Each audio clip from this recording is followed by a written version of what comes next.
What's up, family? How y'all feeling? How y'all doing? Y'all okay? Come on in. I'm gonna do my best.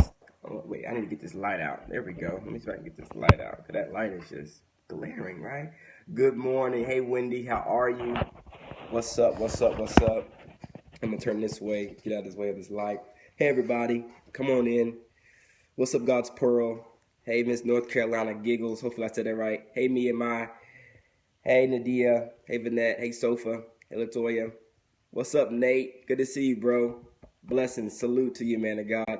Hey, Misha. Welcome in from Alabama. It's good to see you. Hey, Mrs. K. Williams. Hey, Sue Johnson. Hey, Alexandria.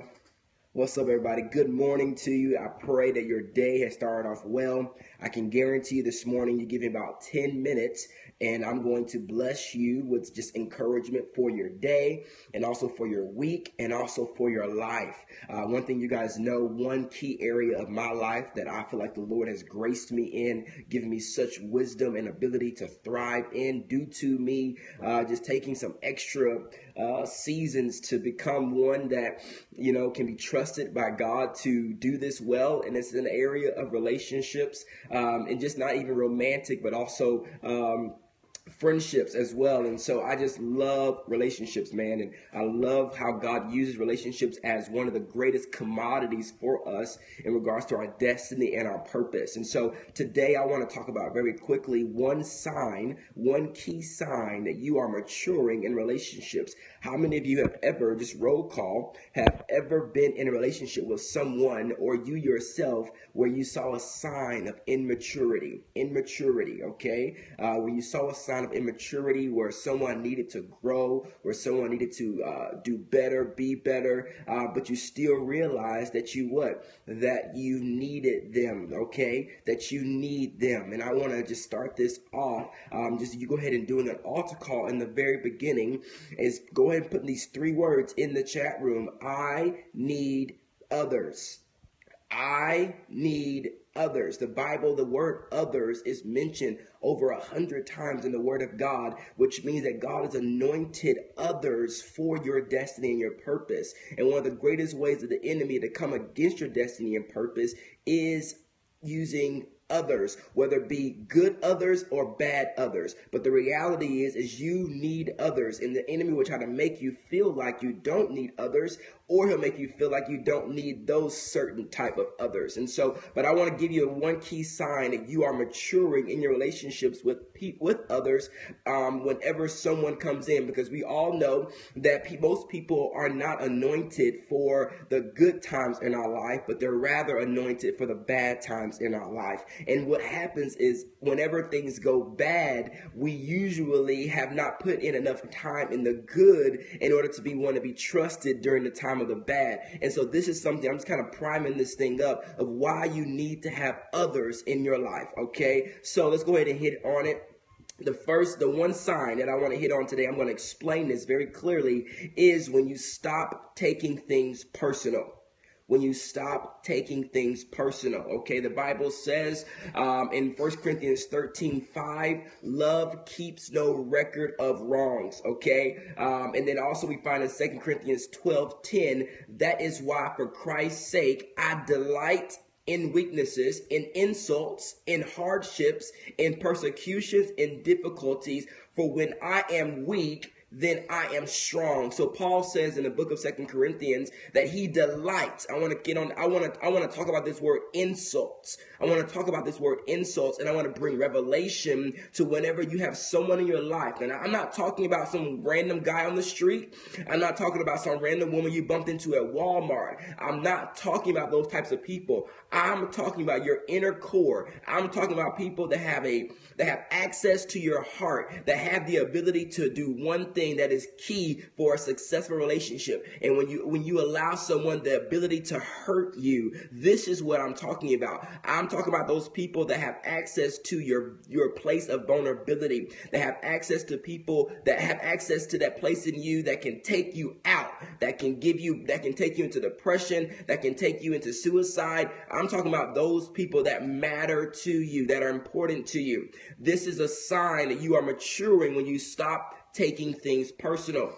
Okay, I'm gonna give you something. I'll give you some help here. And so, whenever you begin to go into a relationship with someone, the reality is that you have to put up a place of maturity to not take things personal. Because the thing is that y'all's friendship and relationship is bigger than you and bigger than that person. Okay, because what God is doing in the midst of you or your friend is that He is developing them, and iron sharpens iron. And so, the thing is that God is using you or using that person to grow and to develop and become better. So whenever you begin to take things personal, what you're doing is you are allowing the enemy to come in and keep that relationship at the place of flesh, at the place of what every other relationship does, just kind of appeasing one another, being there for one another whenever, you know what I'm saying? Like, just to kind of, I like that word appease, but the thing is that whenever you take things personal, you rob the friendship or the relationship of purpose and destiny.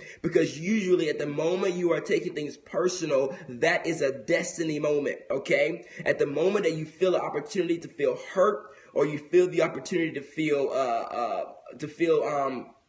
betrayed, or you feel the opportunity to feel like you come against, that is an opportunity for you to begin to see, what is God doing? What is God doing this other person? What is God trying to do in me? So I can be able to grow past this moment and not allow it to take sink into, this person hates me, this person's not for me, this person doesn't love me. No, what it is that person is probably going through something that's causing a manifestation, and God has anointed you to walk them through it. But if you take it personal, you will begin to see them as your enemy versus the tool that God is using to perfect and to develop. Another thing what we find is that when you realize the other person's reaction may reflect tiredness or exhaustion. So you have another thing. People are always going through things. So you can't take things personal, because you have to ask the question of what is going on in them that's causing them to say that. What is the root of that word? What is the root of that action? And then from there, you have to walk with them. Now, most people try to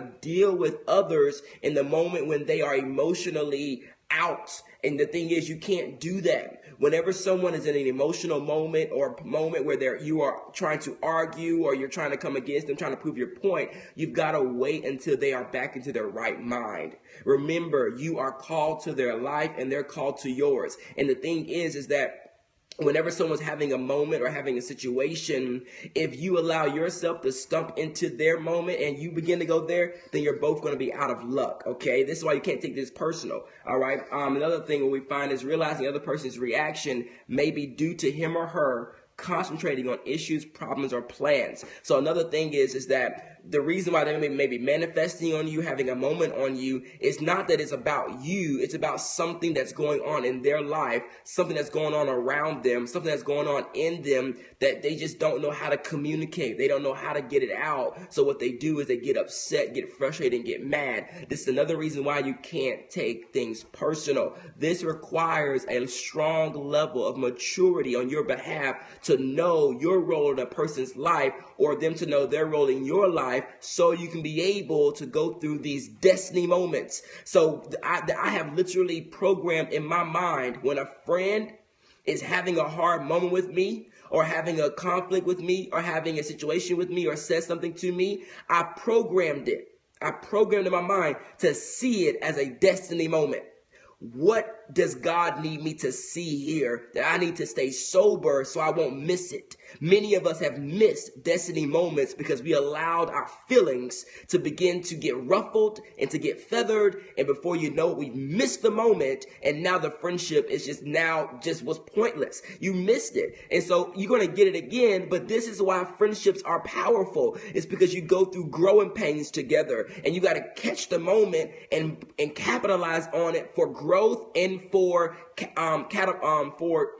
acceleration and destiny. Another thing we find is you realize the other person may reflect personality problems, okay? You can lovingly say to yourself, that's his or her problem. But the reality is that you can't just identify somebody else's problem without becoming the solution. So if you recognize that one of your friends has an issue, or has a problem, or has something going on in their life, if you see it and you are their friend, please become the solution. Help them go through it.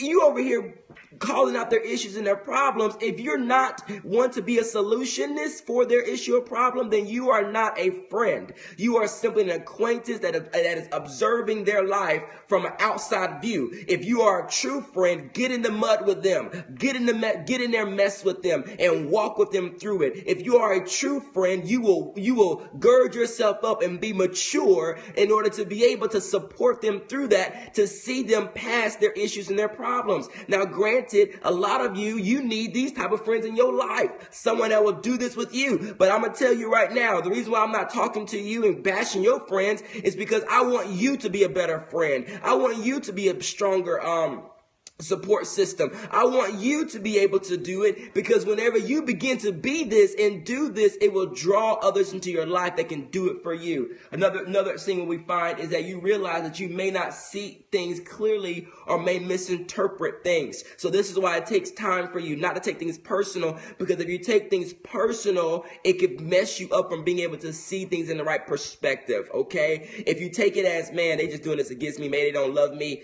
If you do that in that moment, what you're gonna do is you're gonna possibly see it from the wrong view and the wrong perspective, because you don't have clear view. Because right now they're emotional, you're emotional, and y'all both just need to take a moment, take some time. All right. Next one, realize you may be too sensitive, or that your expectations may be unreasonable. So if you feel like you're getting hurt, or you're not being expectations not being met in a relationship, or you feel like you've been come against, you may have too high of expectations for that person. AKA, you may have made them your God. We all have been created to worship. We've all been created to surrender and submit and to glean from something. And if you don't have God in the right perspective, you will make human that thing. I don't know how many of you have ever been made. If you are a strong personality, or if you have a strong demeanor, or a very reliant type of grace on your life, it's very easy for people to make you God. And or if you are a person that struggles with self-esteem, or struggles with insecurity, or struggles with fears, it'll be very easy for you to fall into a place of making others God, where you begin to worship humans, you begin to depend on them for everything, you begin to rely on them for everything, to the degree that if they do something, they mess up, they fall, they have a human moment, you look at them like they are devil, like they are Satan, and they have completely ruined your entire life because of what they've done. This is something that you need to really deal with in yourself and put God back into that place. This is why God made it a commandment: thou shalt not have what? Any other gods before me. At the end of the day, you're going to worship two things. Either you're going to worship others, or you're going to worship God, or you're going to worship yourself. So three. So you got to make a choice every single day. Father, I choose to worship you. I align my heart with you. I bow to you, because I know if I don't bow to you, I'm going to bow to something else. If I don't submit to you, I will submit to something else. If I don't allow you to be the thermometer for my temperature, then I'm going to allow something else. If I don't allow you to be the person that moves me, I can allow something else. If I don't allow you to be the person that dictates who I am, I will allow something else. If I don't allow you the room to mature me, to break me down and to grow me, I'll allow something else. This is why Jesus Christ must not be just your saving grace, but he must be your Lord, your Savior, your Father, your husband, your wife, your chief intercessor, your chief father, your chief everything. Because if Jesus Christ is not the chief everything, something else will take place, and you will make that thing God. This is why you must align your heart with him and be able to be this, because your friends need you to be in a right relationship with the Father. All right, let's keep going. All right. Realize the other person may like you, but not desire intimate closeness. So that's when I have some notes that I have just for romantic relationships. So if you are looking at someone and your feelings get hurt, all right, with someone that you are liking, and they begin to do things that you don't want them to do, the reality is that you may have some uncommunicated intentions going on. That's for my romantic folks that's trying to get married. All right. I always say this: do not make actions beyond committed intentions. All right. So do not do actions beyond communicated intentions. I don't have enough time to break that down, but basically you shouldn't be around here having sex with someone that you don't have a ring on your finger. That's what that means. Do not go and do over and beyond actions without the communicated intentions or commitment. All right. Let's keep going. Realize that you may have done or said something to cause a person to react the way or he or she did. So the first reality is this: when a person comes against you, says something to you, you must, listen to me, you must first assess, have I done anything? Have I said anything?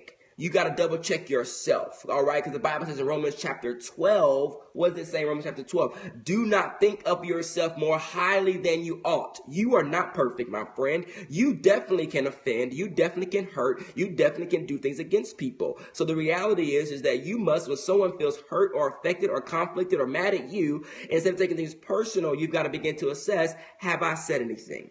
Have I done anything? Is this my fault?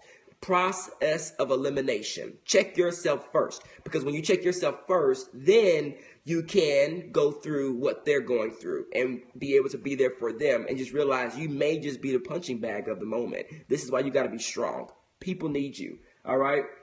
Let's see, keep going. And another thing is that we find is that you realize that the nature of friendships may change over time.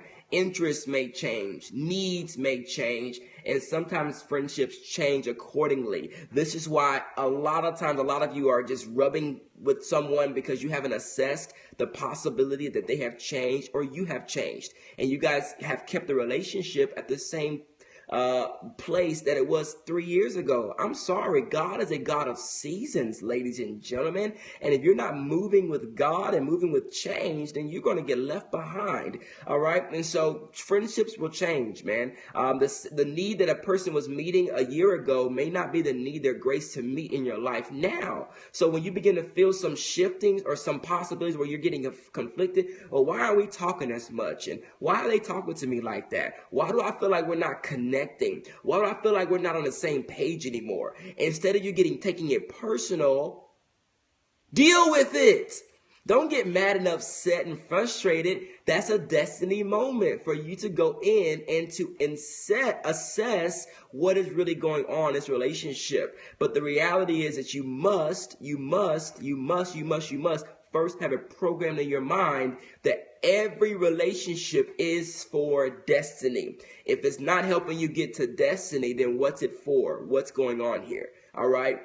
My parents, they were put in my life to help me to destiny. My pastors are put into my life to help me to destiny. My friends are put into my life to help me with destiny. Why? Because that is what God is most focused on in my life, is to get glory out of my life by getting me to destiny. Okay. And I was talking to someone yesterday. I said, the reality is that God's going to get the glory out of his relationship, whether he wants it or not. So this is the two ways to get the glory. Either that's don't do that, or do that. And you got to make a choice. Do you want your relationship and your friendship to be a model of what to do or what not to do? Ladies and gentlemen, I don't hear y'all in Scope Morning, Scope Devo, Scope whatever this is called. I'm going to say it again. Do you want your relationship or friendship to be a model of what to do or what not to do? That's basically how it's going to go down. That's basically how God's going to get the glory out of every relationship you have. Some of you right now can point right back to a relationship that you said, that I know without a shadow of a doubt that relationship is what not to do. All right. Because something went wrong. Something was recalibrated. You missed a destiny moment. And because you missed a destiny moment, you don't know, you got to see that as a sign of what not to do. All right. But my prayer for you, my earnest desire for you is that every relationship in your life will be an example of what to do. Every relationship in your life will be an example of what to do, so God can get the glory out of it and duplicate you for others. All right. So this is the thing. I look at every person that's in my core inner circle and I say, can God take this relationship and duplicate it in others? All right. Let's keep, y'all, I got so much notes. All right. Another one. This is my last one. Realize that you cannot read people's mind. Yes, we are prophetic. Now, there's a difference between reading someone's mind and having discernment, all right? And so the reality is some of y'all will get so puffed up and you will begin to think that you know what the other person is thinking, you know what's going through their mind. And a lot of times there's a difference between assuming what's going on and discerning what's going on. You assume out of your flesh, you discern out of your spirit. My God, let me say it again. You assume out of your flesh, you discern out of your spirit, all right? So whenever you are in a fleshly moment or a moment where you're taking things personal, you will automatically go right into the flesh and begin to assume you know what's going on. Assume what you think is going on. Assume what you think is happening in their mind. Assume that they are doing this. Assume that they're doing this versus discern what the devil is doing. Discern what God's trying to accomplish. Assuming is the flesh, discerning is the spirit. My prayer, once again, for that point is that you will be discerning and not assuming. Excuse my French, but I love this term, and it's very true. And this is it's not in the Bible, but this word is. Y'all all know, my mama taught me this. Assuming makes a but out of you and me. All right. For the sake of my purity and my holiness, Jesus, I'm just playing. Assuming makes a what? A blank out of you and me. Yes, Lord. Yes, today. So stop all this assuming and discern and see what's going on and then follow up. All right. Let's keep going. One last one. Realize that everybody is imperfect. Every single person, even you, your mama, your cousin, your grandmama, your father, everybody is imperfect. We are all messed up. We all need help. So stop with all of these expectations that people know what's going on inside of you 24/7. Stop with all this stuff, this high and lofty moment that you are the queen of the earth, the prince of peace, and you are the father of Issachar, and that you know all the times and seasons, and that you're going to get everything right. Everyone is perfectly, I love that, who said that? Everyone is perfectly imperfect. And I ask this morning, as I close this scope out, that you will give grace to the people in your life that God has placed there. If they are pulling you down and draining you and draining the life out of you, discern what God is doing there. If it's not for you, drop them, okay? If it's not beneficial for your destiny and purpose, leave them in the dust, all right? But the reality is that you must take responsibility that you allow them in. So don't be over here getting mad and upset because they're not doing what you thought they would do, because they didn't force themselves into your life. You will let them into your life, okay? So once again, my prayer for you is that you will not take things personal, but that you will come to a place of maturity to see that there is something bigger going on.